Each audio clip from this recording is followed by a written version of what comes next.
Paizinho querido, Deus amado, Deus bendito, te glorificamos, Pai, pela leitura da Tua palavra, Senhor, e que o Senhor fale aos nossos corações, nos ensina, ó Deus, nos ensina acerca das coisas celestiais, Senhor, de coisas que compete a Ti, Senhor, e nós declaramos a nossa dependência em Ti, Senhor, e dizer, Pai, que sem o Senhor não podemos fazer nada, não podemos dizer nada, porque é o próprio Senhor que diz que falará por nós.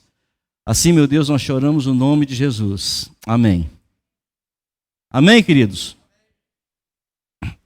Quando nós encontramos esse momento de Moisés dizendo, eu não sou homem eloquente, é um momento em que Deus fala com ele através daquela sarça lá em Midian, e Deus fala com Moisés, dá uma direção para Moisés sobre a libertação do povo, porque o povo já estava sofrendo, o povo já estava numa situação muito drástica em termos de escravidão, estavam sofrendo muito, o trabalho havia sido dobrado, além disso tinha os açoites, tinha esse sentimento verdadeiro de escravidão.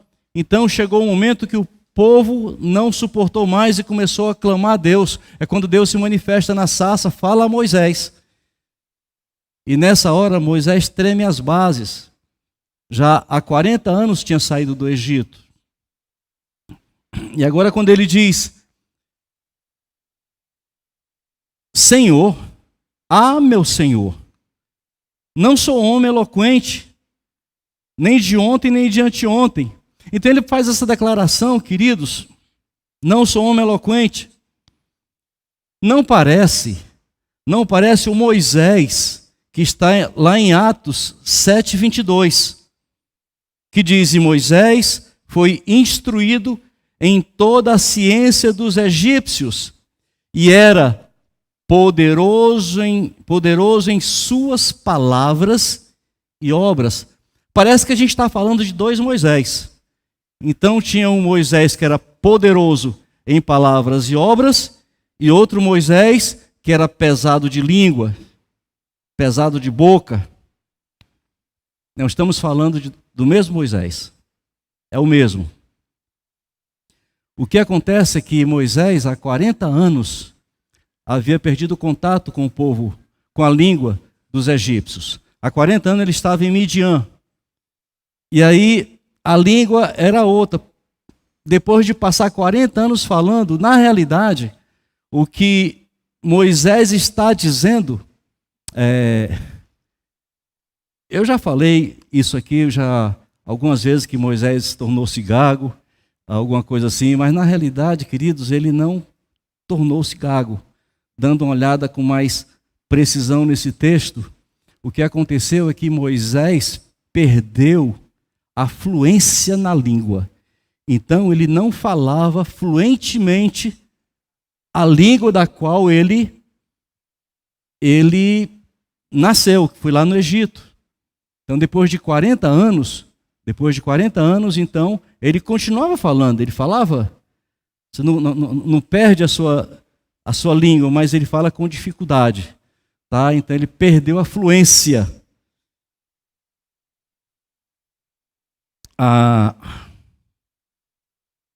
Uma coisa interessante a pensar, uma observação que eu faço aqui, queridos, é que Deus sempre quer nos envolver no processo.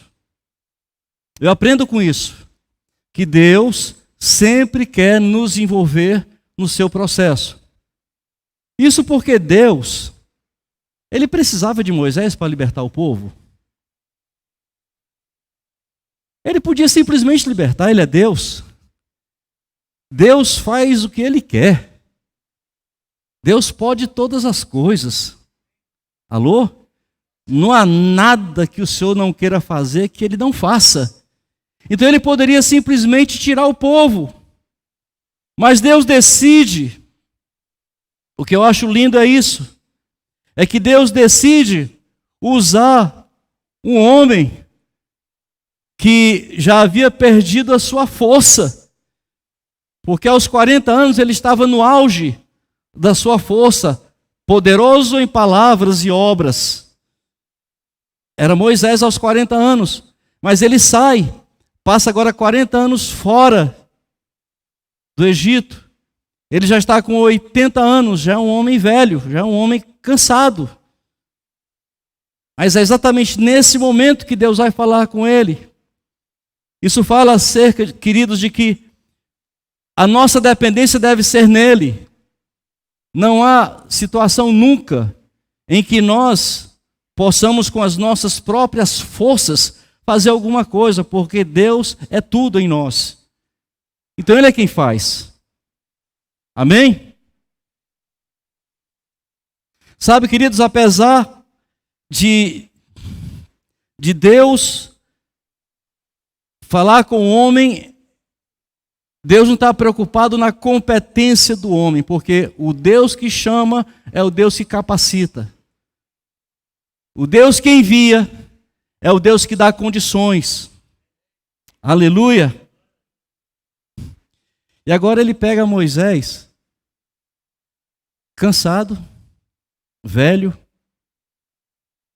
sem fluência na língua para onde ele ia.